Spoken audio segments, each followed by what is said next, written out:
The alien queen's guardian beast only responds to one voice, a human she despises.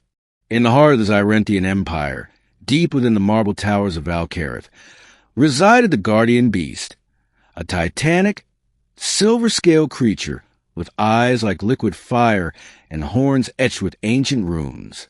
For centuries, it had protected the royal bloodline, responding only to commands from the reigning queen.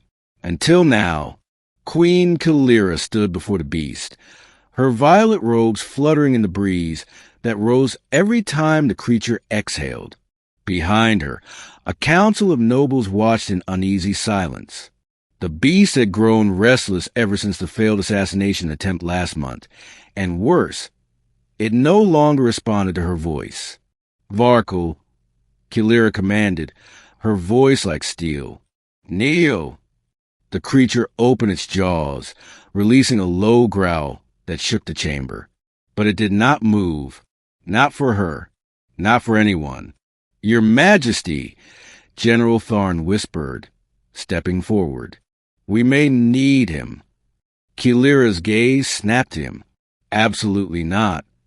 The general did not speak again, but the others exchanged glances. They all knew who he meant.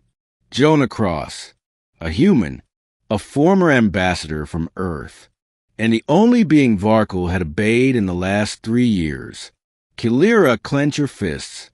Jonah had once been her closest ally, sharp-minded, unafraid, even charming.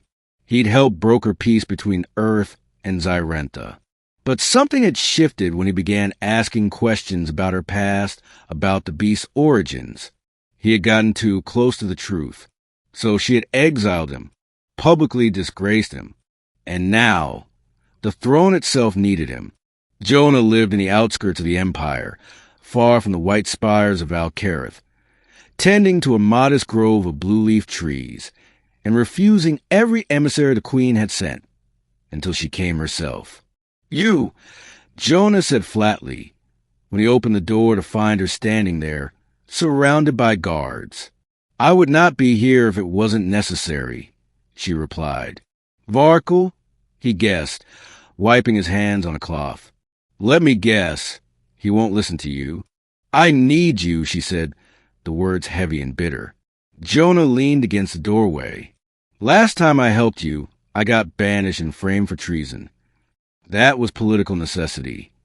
That was betrayal. She didn't deny it. Jonah stared at her for a long moment. Why does he listen to me? I don't know, she admitted. No one knows. The beast chose you. He gave a humorless laugh. Maybe just as better taste than you do. They returned together, and the city buzzed with whispers. Jonah Cross, the disgraced human, walked side by side with the queen. She barely looked at him. When they entered the Guardian Hall, Varkul turned his massive head toward the human immediately. The runes along his horns lit up. Jonah stepped forward slowly. Hey, old friend, he said, voice calm. The beast growled softly, a purr almost, and lowered its head. Gasps echoed across the chamber. Sit, Jonah said gently. The titan obeyed instantly, folding its wings and settling into a crouch. Kaelira's stomach turned, not with fear, but something close to humiliation. You see, Jonah said over his shoulder, he doesn't listen to power. He listens to trust. Afterward, Kaelira ordered that Jonah be given new quarters in the palace. He refused. I'm not staying, he said, his eyes meeting hers. Just came to help him settle. Then I leave.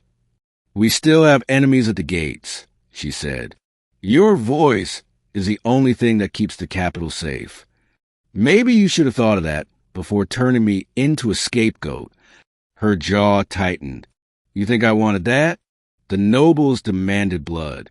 I gave them something that didn't cost empire. You gave them me? He turned to go, but she caught his arm. He didn't just choose your voice, Jonah. He bonded with you.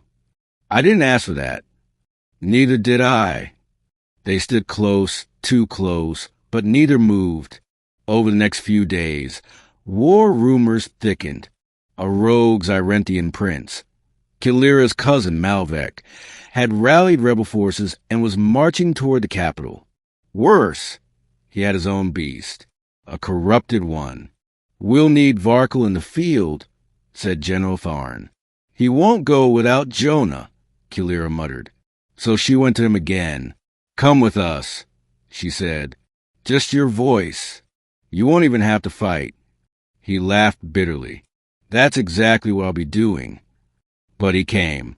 When the battle began, the skies were fire.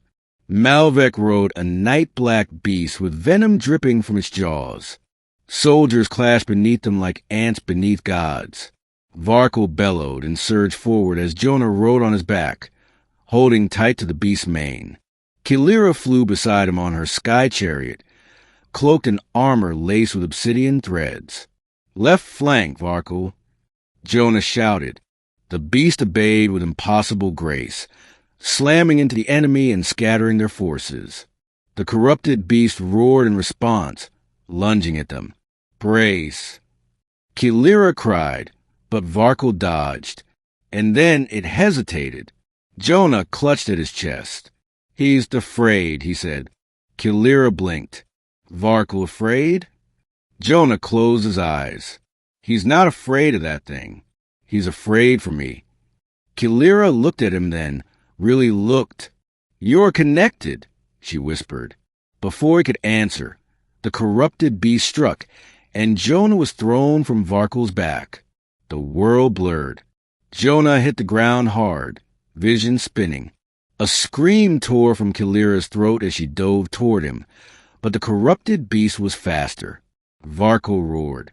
It wasn't just sound, it was fury, grief, and something ancient. The silver beast collided with its dark twin Midair, ripping into it with a rage no command could summon. Kaelira knelt beside Jonah, who was bleeding but conscious. "You came," he rasped. "I never stopped thinking about you," she whispered. Varkal slammed the corrupted beast to the ground and crushed it beneath a clawed foot. Silence. Then a deep, resonant growl, as Varkal lowered his head beside Jonah's broken body, nudging him gently. Jonah survived. Barely. The healers worked for days, and Kaelira never left his side. When he awoke, her hand was in his. "You didn't run," he said weakly. "I didn't want to lose you," she said. "You already did. But maybe I can earn it back." He didn't answer. Varkal stood nearby, watching. Weeks passed. The capital rebuilt. The rebels fell. And the beast, once loyal only to royalty, chose Jonah's presence over tradition again and again. At last, Kaelira stood before her people. "The guardian beast now recognizes a new protector," she declared, "one not born of this world, but who has bled for it." She turned to Jonah. "Will you stay? Not as a servant, not as a tool, but as a partner. For the throne. For me." Jonah looked at her, then at Varkal, and nodded. The legend of the queen and her human bondmate would be whispered for centuries. How trust mattered more than blood, and how even a beast that obeyed no one would kneel for the right voice. And the queen who once despised that voice would come to treasure above all things.